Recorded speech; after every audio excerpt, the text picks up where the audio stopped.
both Time and The Atlantic. The Atlantic wrote an article, it'll take you about an hour to read. Like if you want to see every Zionist rationalization there is, I would recommend it. So I just want to push back on some of the points made in these articles. So this one is the Time one. It's the lesser of them, the new anti-Semitism. And right from the beginning, this whole argument just falls apart under the weight of its own contradictions.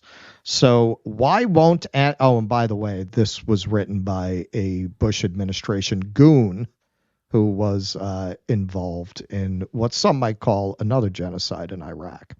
Why won't anti-Semitism die, or at least die down? In the months following Hamas's attack on Israel on October 7th, 2023, anti-Semitic incidents increased substantially. The Anti-Defamation League, which keeps track, says they tripled in the U.S. over the previous year. Now here it comes. Although its criteria also changed to include anti-Zionism. So what the fuck are you talking about? Why did you even bring it up? Right. What does an increase mean when they entirely change the criteria of measurement? Why even mention it? Why would you even mention it?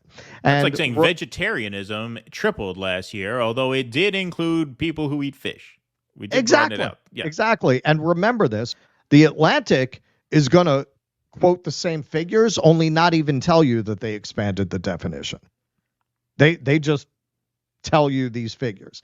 So, but from 2019 to 2022, the amount of people with highly anti-Semitic attitudes in the U.S. had nearly doubled, the ADL found. In Europe, Human Rights Watch warned in 2019 of an alarming rise in anti-Semitism, prompting the European Union to adopt a strategic plan for fighting it 2 years later. Okay, this is really important because the argument that even at the beginning, they're constantly making is that they are not equating anti-Zionism with anti-Semitism. I would never do that. All these writers, no, not me. No, I think it's completely legitimate to criticize Israel. I have criticisms myself.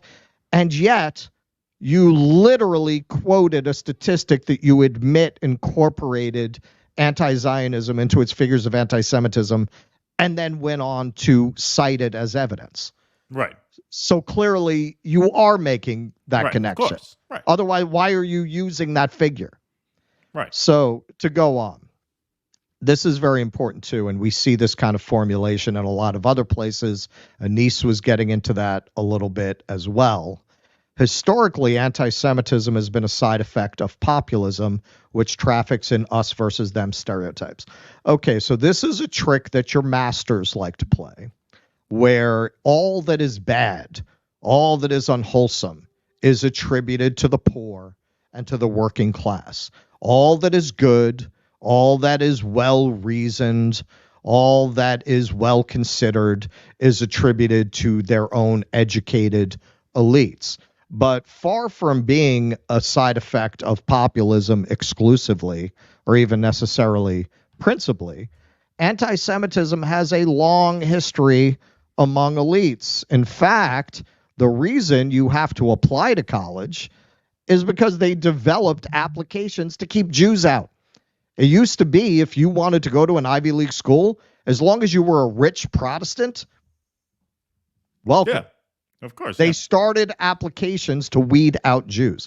So this is in the Washington Post. Ironically enough, this is an article trying to tie this history to Claudine Gay et al.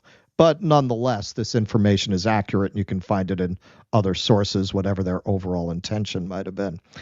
Virtually every major part of the selective college application process, the freshman class cap, the interview, an emphasis on outside interests and character, the desire for geographical diversity, the legacy preference, were put into use in an effort to cut down on the Jewish student population.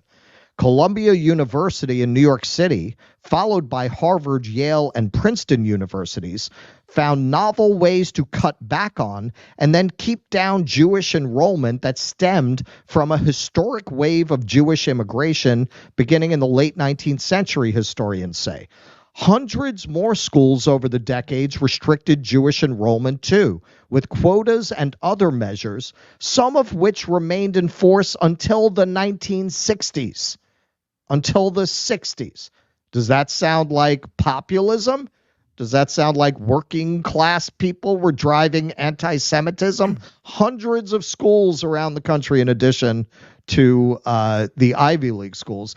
And to this day, there are country clubs that do not admit Jews. Jews started Jewish country clubs because they were not allowed into the WASP country clubs. Yeah, there was an episode of Curb Your Enthusiasm where Larry tries to get into the WASPy country club. So he dresses the part, he goes in, he talks about how he plays water polo, about how he loves Ronald Reagan, right? Acts especially goy to try and get in. That was, 15 years ago that episode came out. So yeah, this has been not a particularly, unspoken truth. No, and I assure you, these are not a bunch of plumbers down at the golf club right, who are keeping the Jews out. One of my favorite Groucho Marx jokes. This is a true story that he told in an interview. He wanted his daughter to use the pool, and he thought because he's famous they would let him. And they told him, it was restricted. Jews weren't allowed. He said, "Well, she's half Jewish. How about she only goes in up to her waist?" Right. So. Moving right along with this brilliant piece of work. Ultimately, in different ways, both Nazism and Marxism identified Jews as an enemy deserving liquidation. The virulent anti-Semitism that fueled the Holocaust was thus partly a descendant of Christian anti-Semitism and also the product of modern conditions. Okay, so this article spends a lot of time arguing that anti-Semitism basically mutates according to modern conditions.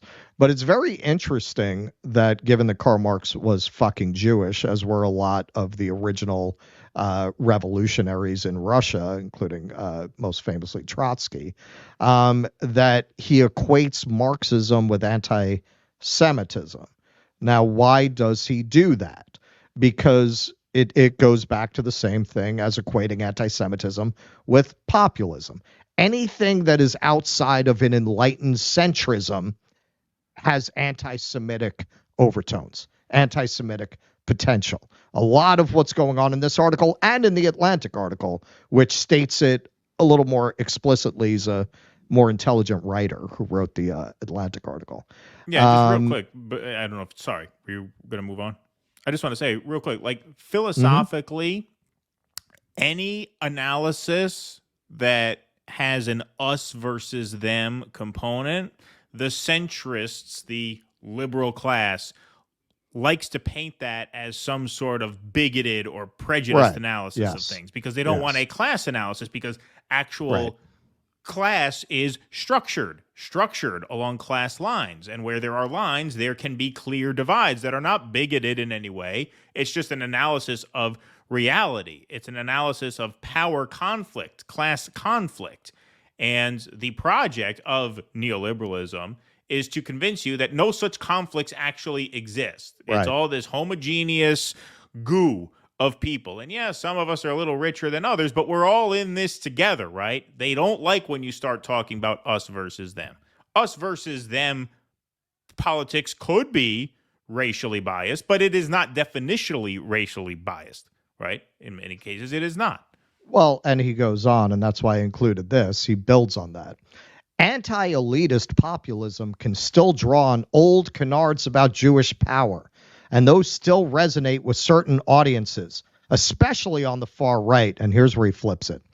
But the most perniciously creative current in contemporary anti-Semitic thought is more likely to come from the left. Horseshoe theory, red-brown alliance, right? That's where you get all that shit from. Well, and what are you talking about? If you're not talking about anti-Zionism, what exactly are you talking about?